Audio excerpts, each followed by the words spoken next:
The section we're going to be taking a look at today is going to be working with solving for a specific variable. We're going to see with a lot of these problems, and we're seeing them a little bit with some of our previews here, we're now going to have 3, 4, 5, sometimes more variables showing up in a particular problem. And we are solving for one of the variables within that problem. So some recommendations that I would recommend that you write down for yourself, take some notes on, would be the following here. We want to determine what variable it is that we are solving for. Remember that we can add, subtract, multiply, and divide all variables as if they were just numbers, and we're going to see the parallel between that here with a few examples. And we're going to follow all of our previous rules we have for solving equations, meaning how do we add, subtract, multiply, and divide to both sides of an equation to solve for the specified variable. All of those rules still apply with this process, but we're just going to be doing them with variables instead of numbers now. Last part I do want to note with these, and I would recommend if you're doing this and writing it down, highlight this last part, put some stars by it. I think this is one that gets a lot of people in trouble, especially if they're entering answers into some kind of an online program. But we want to make sure that we do not change any variables from upper to lowercase or vice versa at any point as we are going through these, otherwise we're going to be getting wrong answers. Problems are set up to have a specified variable for a specified reason. We cannot randomly go back and forth between saying, for instance, in our first example here, this A is uppercase or lowercase. We do see problems in later classes and a lot of the time in physics and application-based uses of mathematics where we will have two variables, an uppercase and a lowercase, of, let's say, m, to represent the mass of two objects. Well, if one mass is meant to represent one object and one mass is meant to represent a different object, and we start flipping those around at random, we start getting wrong answers. We can start plugging things into wrong places and getting just incorrect final answers there. So whatever the problem displays to you, uppercase or lowercase, keep it exactly as it is. We can't choose to change that as much as we might like to or want to at will. Now, to go through and highlight the similarities and differences for solving for specific variables with numbers and variables, I do have some examples that we're going to go through here. So we're going to mainly see these 6 listed down below. Numbers 1, 2, 3, and 4 between these two are the exact same, except our first 4 versions of these have numbers written in to represent some of these variables. This is because I want to draw the parallel between how we solve these things using numbers and how we solve them just with variables, and show there's a lot of similarity between these two things. So we're going to use some of these first 4 examples, the numbers. We're going to solve them side by side with the purely general problems, ones that just have variables in them there. Our last 2 examples kind of made these up, and so we're not going to see some parallels between them. But I do think it's nice seeing how there is similarity between numbers and variables in solving for a specific variable in these problems. So with that, let's dive on in. Alright, so here we have our first example. Now we're going to go through this 2 different ways, solving this with numbers and then solving it just in the pure general case with only variables showing up. A little bit of numbers, but no additional numbers beyond that. This is the method that we are going to generally be using as we go to some more advanced problems, and the main one that we want to get comfortable with as we're solving these problems. So with our first one, we're told a equals 1/2 base times height. We're told to solve for h. We're told the area is 18 and the base is 6. So wherever there is an a, I'm going to replace it with 18. Wherever there's a b, I'm going to replace that with 6. So just writing that in, I have 18 equals 1/2. Instead of that b, I'm going to have 6 in there. And then h. Now, to try and draw the parallels between these two sides here, normally we would be simplifying this left or this right side of the equation here. I would multiply 1/2 and 6 together. We're going to deviate from that slightly because we are going to try and think of this more like the problem that this is going to become, where we have just variables showing up. Normally we do 1/2 times 6 here, and this would give us 3. However, over on this other side, we would have 1/2 times b. We don't know what that number is, so we can't exactly simplify this any further on this right-hand side here. I'm going to bring that down just as it's written here to keep them parallel. So my goal is to solve for h, meaning I want h all by itself on one side of this equal sign. Left side, right side, doesn't matter, but I want it all by itself. So how would I get this h closer to being all by its own? Well, looking at our numbered example, how could I get rid of this 1/2? Well, the opposite of dividing by 2, or multiplying by 1/2, would be multiplying by 2. So I can multiply this entire right side by 2. I can multiply this entire left side by 2. And we notice with the general example as well, I could do the same thing. Multiply both sides by 2.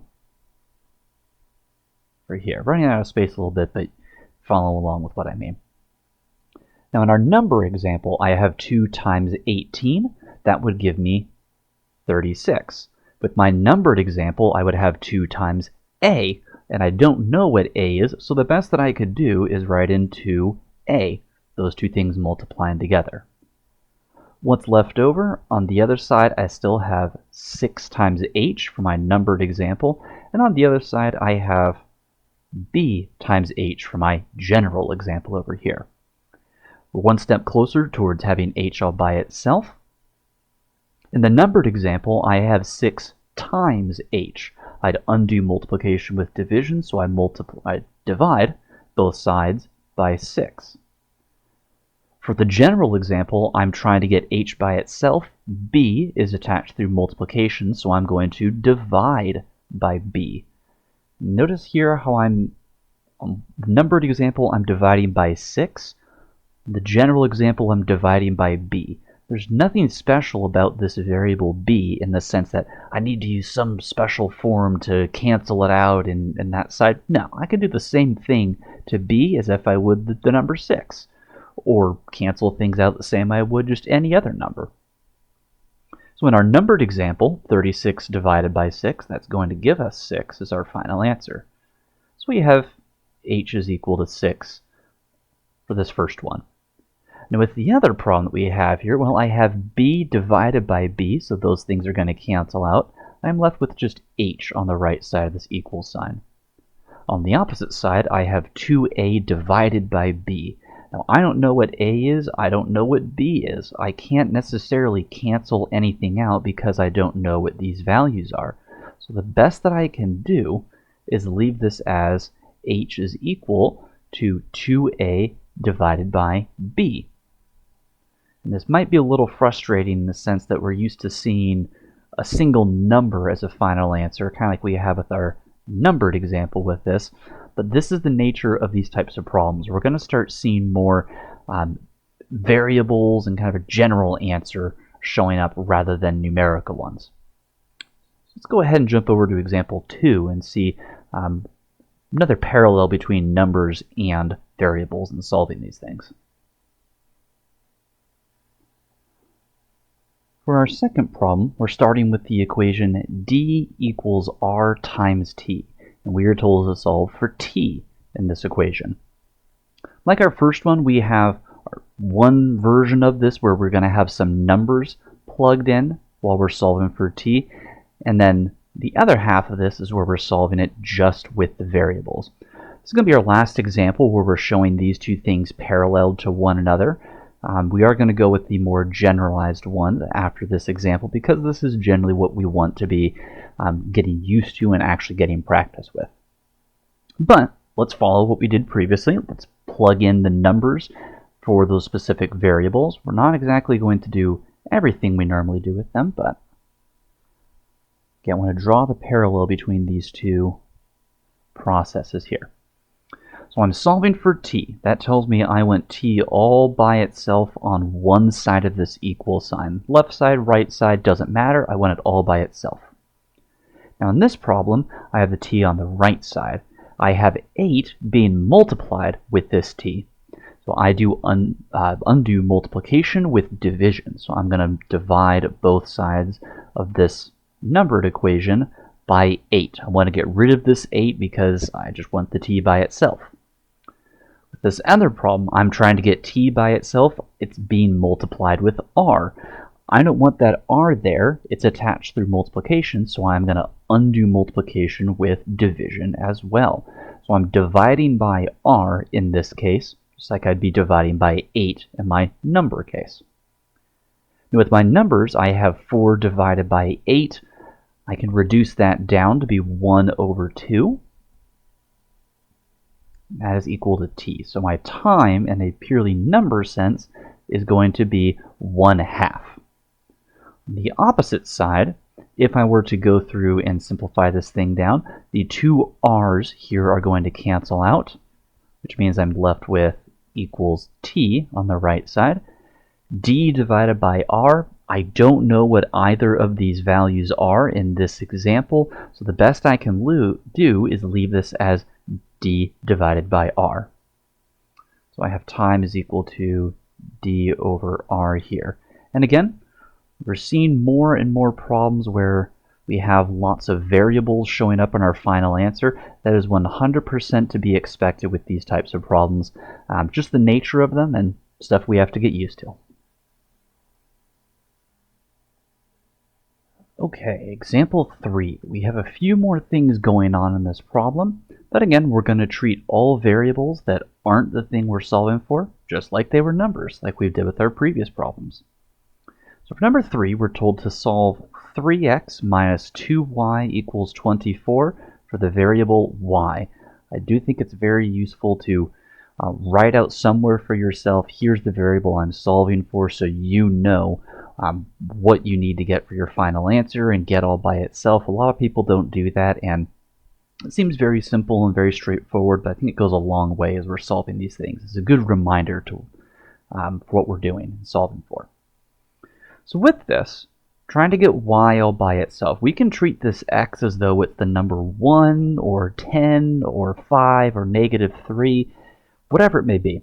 And that's multiplying with this 3 here. So this whole 3x might as well be a number. It could be 30, it could be 9, it could be -15, but we're going to treat it all as though it's just one single number. So how would I get rid of this number that's attached through adding and subtracting to my variable term? Well, I would go ahead and subtract it. So I'm going to subtract 3x from the left side. I'm going to subtract 3x from the right side. What's left over on the left side? I have -2y equals -3x plus 24.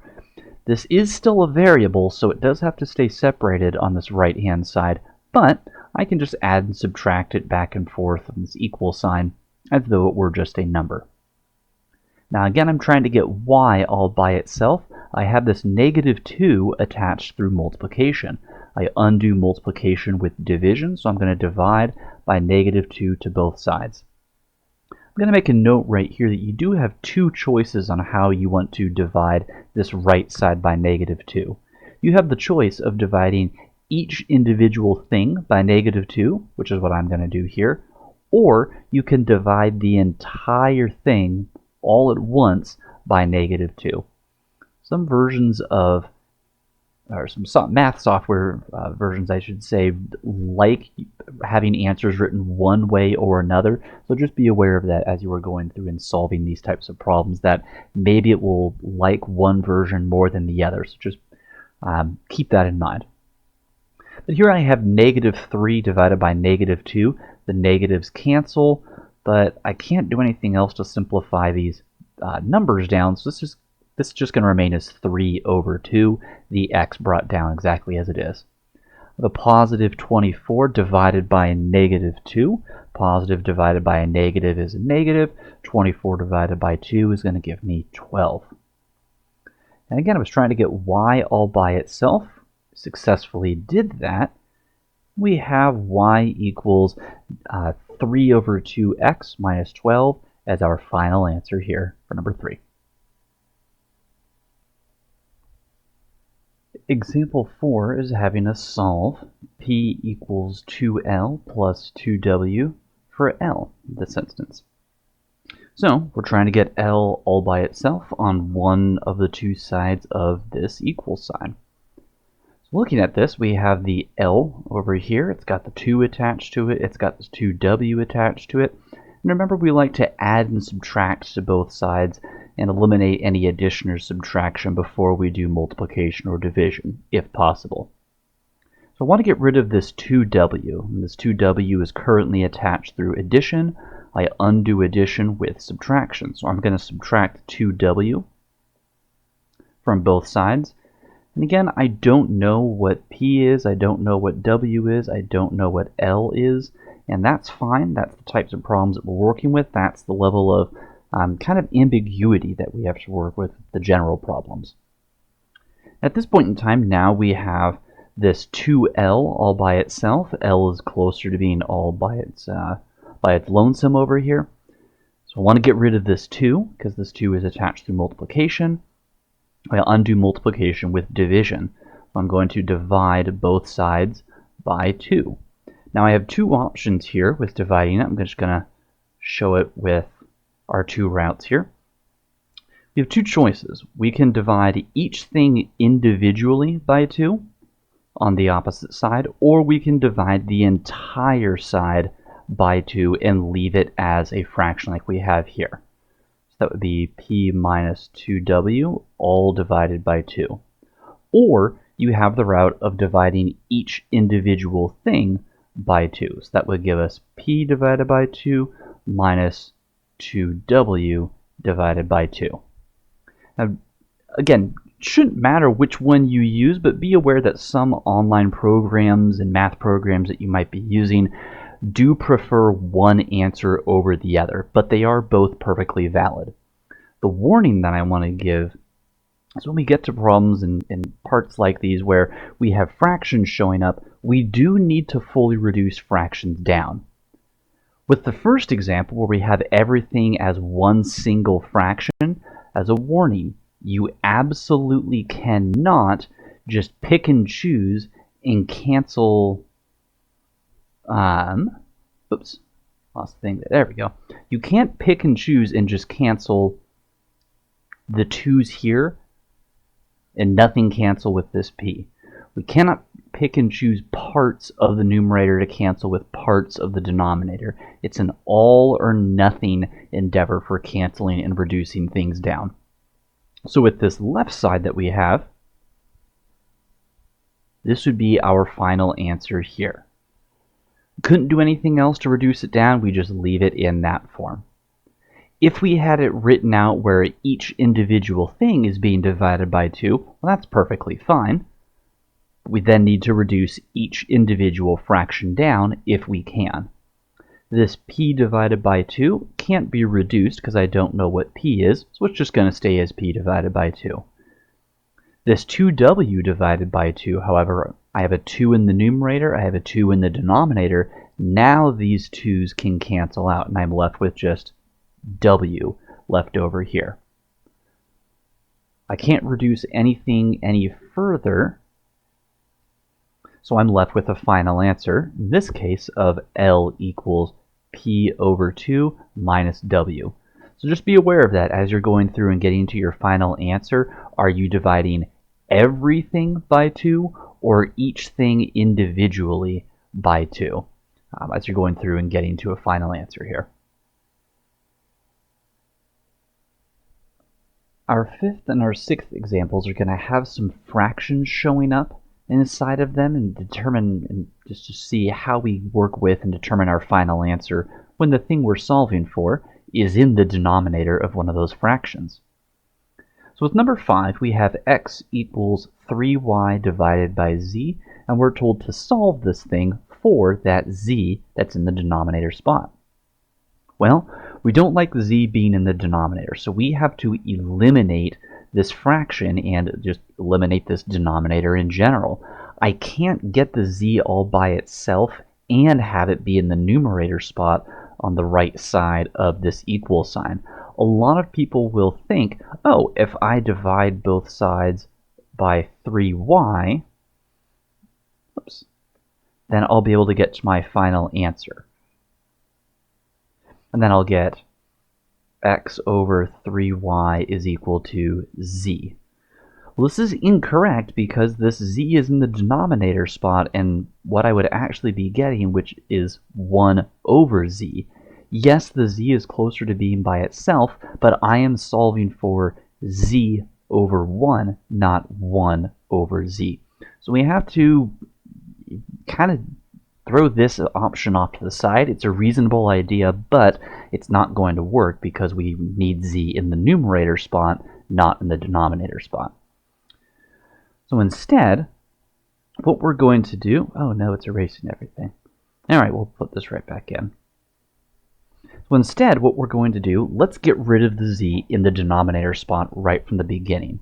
So if z is in the denominator, essentially this 3y is being divided by z, I can undo this by multiplying both sides by z. Now notice, on the right-hand side, I have a z in the numerator, I have a z in the denominator. These both are going to cancel, and I'm left with 3y on the right side. We might think, well, the z's are gone, and now I can't solve for what I'm supposed to solve for. Well, what did we do to the other side? We also multiplied that by z. So z times x, the best that I can do with that is write that as xz. We write these in alphabetical order when they're multiplying together if possible. So my z is still around, it's now in the numerator spot, and it's going to be much easier to get all by itself because now it just has an x attached to it. That x is attached through multiplication, so I'm going to divide both sides by x. On the left side, x divided by x, that's going to cancel out. I'm left with just z over there. On the other side, I have 3y divided by x. Well, I can't cancel anything. The x's and the x and the y are different variables, so they can't cancel out, which means this is the farthest I can go with reducing this thing down. So don't be afraid, if necessary, to multiply and cancel out the thing we're solving for on one of the sides of the equation. As long as we're doing that same thing to the other side, we still are going to have that variable left over, and we can still work this out and get to our final answer. We'll take a look at a bit more of an advanced one here for our final example in number 6, but kind of our introductory preview of this here with number 5. Our 6th and final example has fractions showing up yet again. It also has the thing that we are solving for inside the denominator of the fraction, and it has some other stuff going on in the denominator of the fraction as well. So kind of everything coming together in something that's really, really gross. Thankfully, we're going to solve this thing very similar to what we did with number 5. We want to first and foremost get the variable we are solving for out from the denominator of this fraction. At the very least, it's in the numerator spot and we can start doing things with it, but for now we couldn't solve and get any answers from here. So I want to get rid of this entire denominator, this entire 1 plus c. This whole thing is linked together, so if I want to get rid of it, I need to multiply everything by that entire denominator, because that whole 1 plus c is assumed to be some sort of a value or a number.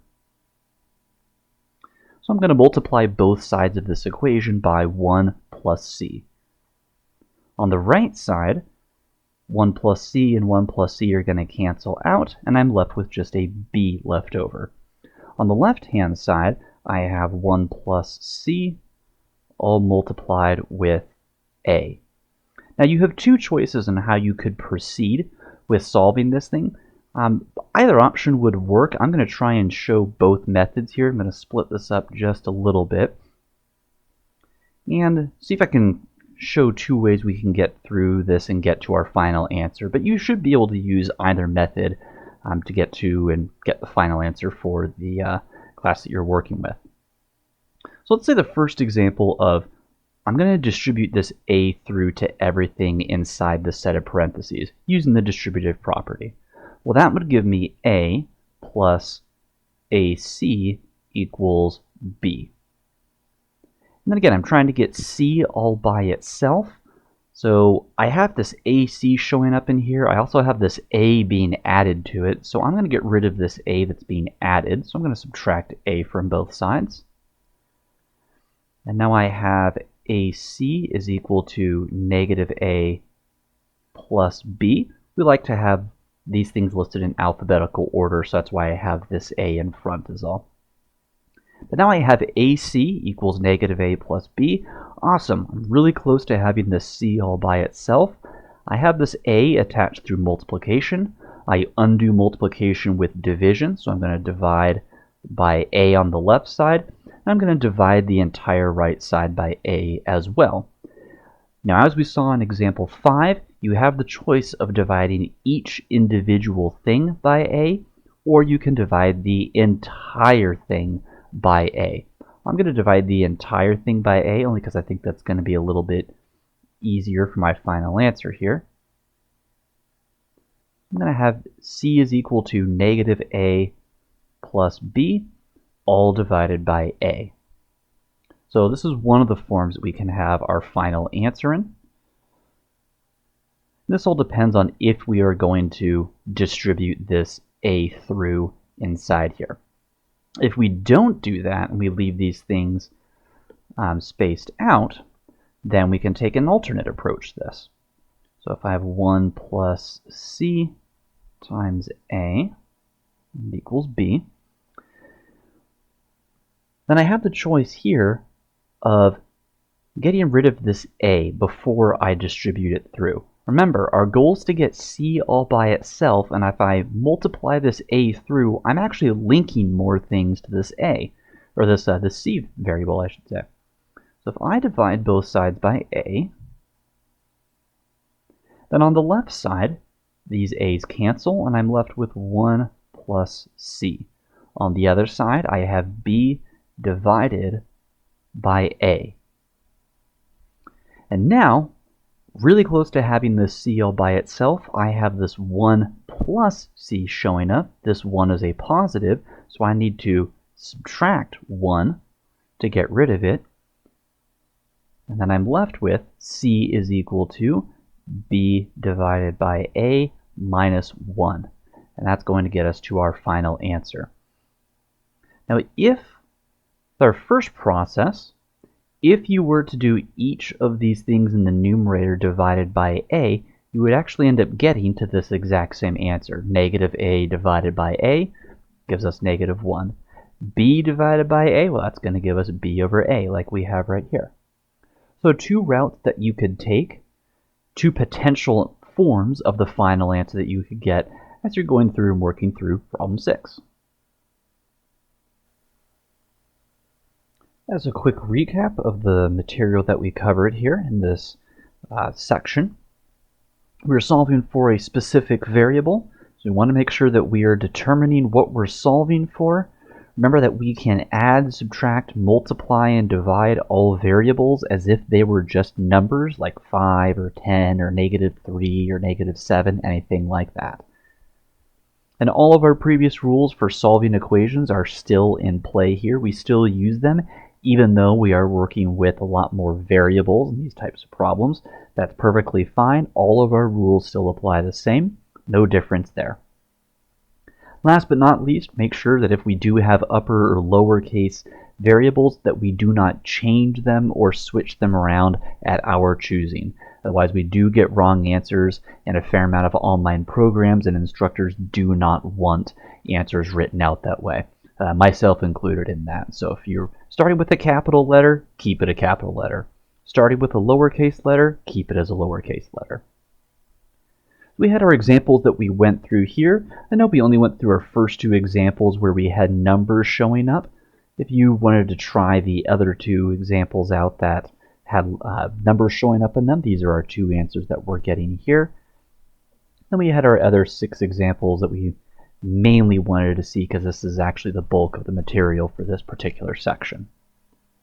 Now I do also have some extra practice problems here. Try and zoom this in a little bit.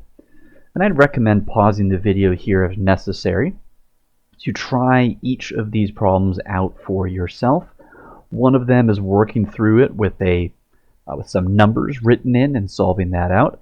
The other is working through and solving it in the purely general sense, like we did with our 3rd through 6th example.